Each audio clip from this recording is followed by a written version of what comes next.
le salaire minimum ne permet pas de sortir de la pauvreté, même quand on a travaillé à temps plein toute l'année. Faut-tu rappeler qu'il y a 10% des gens qui fréquentent les banques alimentaires qui ont un revenu d'emploi? Alors, au patronat qui voudrait donc qu'on reste dans notre pauvreté raisonnable pour qu'on puisse sauver de leur profit, ben on répondra qu'il n'en est pas question.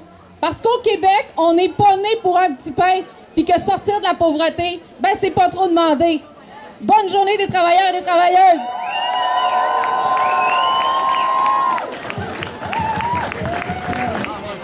Alors aujourd'hui, je vais être fière de vous dire qu'à l'Université Laval, il y a beaucoup d'associations étudiantes de premier cycle qui sont positionnées en faveur du 15 $ de l'heure. Je suis très fière aussi de vous dire que l'on a rempli les salles lorsqu'on a fait des panels sur le sujet, que les gens sont enthousiastes à signer la pétition. Je suis très fière de vous dire que les camarades du STEP ont fait du 15 $ de l'heure leur lutte. Un enjeu majeur, que pour leurs négociations qu'ils arrivent, c'est ça qu'ils vont défendre.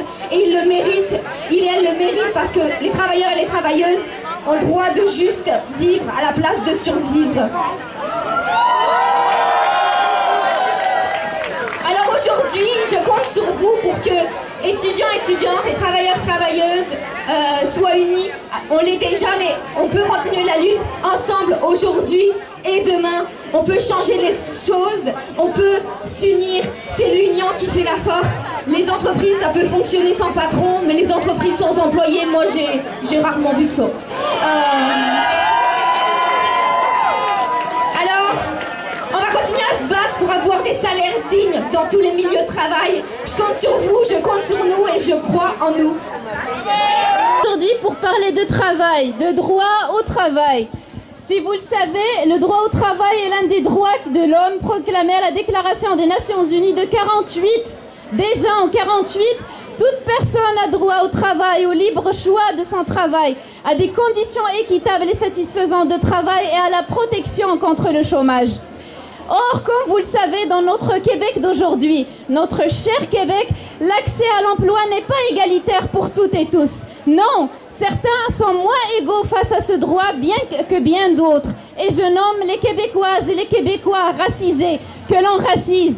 Des immigrants, certes, mais également des personnes nées ici, issues de la diversité culturelle et que l'on continue de nommer immigrantes et immigrants de deuxième ou de troisième génération, implicitement des citoyens de seconde zone ou d'une sous-catégorie, ceux que l'on racise, les autres, eux autres. On peut citer études et statistiques, les faits restent. La discrimination dans l'accès à l'emploi pour les personnes que l'on racise n'est pas une légende urbaine. Les Québécoises et Québécoises racisées ont plus difficilement accès à l'emploi en général et à des emplois de qualité, à la hauteur de leurs qualifications en particulier. D'ailleurs, on ne s'étonne plus du fait que les médecins ou les ingénieurs conduisent des taxis ou des infirmières et des infirmiers fassent le ménage, alors que nous manquons de professionnels et de compétences dans tous les domaines. Ces personnes que l'on racise, leur réalité est composée de taux de scolarisation largement plus élevés que la moyenne, mais d'un taux de chômage supérieur à la moyenne et des revenus inférieurs. Leur réalité est composée de non-reconnaissance des diplômes, de non-reconnaissance de compétences et de l'expérience obtenue à l'étranger, d'ordre professionnel fermé, de débats vestimentaires, de CV dans ceux au nom à consonance étrangère ont 60% moins de chances d'obtenir une entrevue. 60% moins de chances, c'est pas beaucoup de chance, ça fait une méchante discrimination dans l'accès à l'emploi. Imaginez maintenant être une femme racisée. La discrimination face à l'emploi se rajoute à d'autres, double, triple. Les conséquences aussi double et triple. Et ces conséquences deviennent discriminatoires à leur tour sur une partie de la relève du Québec que nous voulons fière et digne. Brisons ce cercle.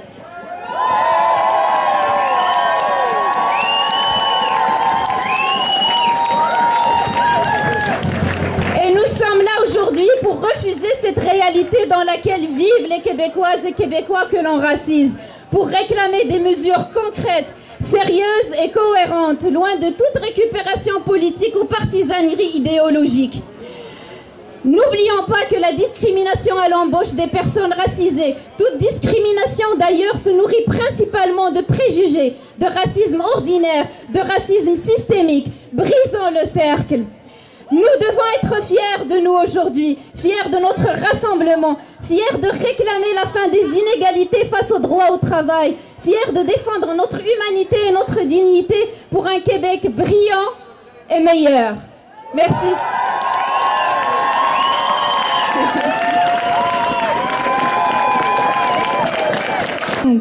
Selon l'IRIS, présentement, c'est 1 million de personnes, des travailleurs qui travaillent à moins de 15 $ de l'heure au Québec. 1 million de personnes.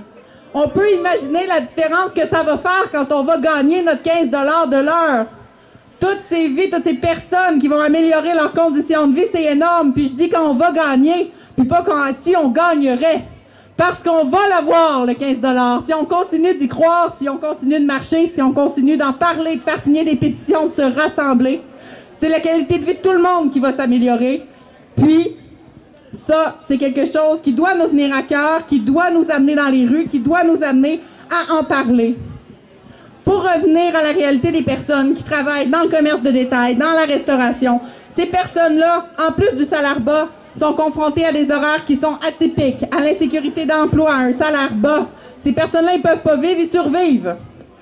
Ces personnes-là, au jour le jour, ils n'ont pas de marge. Ils n'ont pas de marge pour améliorer leur qualité de vie. On en parle depuis le début de la marche pour sortir de la pauvreté, pour construire un avenir, pas au jour le jour, pas ce que je vais manger demain, pour un avenir qui est à la hauteur de nos aspirations, qui est à la hauteur de notre dignité.